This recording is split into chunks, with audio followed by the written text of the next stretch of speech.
শেষ ঠিকানা যদি 3.5 হাত মাটি হয়, তাহলে কিসের তো ক্ষমতার দাপট?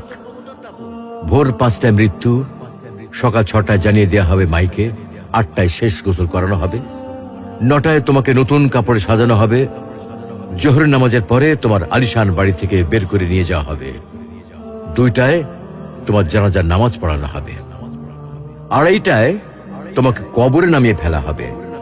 মাটি দেওয়া শেষ হয়ে গেলে কেউ তোমার জন্য দোয়া করবে, আর কেউ চলেও আসবে। এই তো জীবনের শেষ আয়োজন। তো কিসের তো অহংকার, কিসের তো ক্ষমতার দাপট? হ্যাঁ, ক্ষমতা কারোর জন্য চিরস্থায়ী নয়। অন্যায়ভাবে কাউকে ঠকালে একদিন ঠিক নিজেকেও ঠকতে হবে, এটাই নিয়ম। হ্যাঁ, এটাই নিয়ম। ভোরের সূর্যোদয়ের আলোতে যে পৃথিবী আলোকিত হয়, সন্ধ্যার সূর্যাস্তে তা আবার হারিয়ে যেত দেখি। অসত্য দিয়ে সত্যকে কখনো ঢেকে রাখা যায় না। প্রকৃতি বড়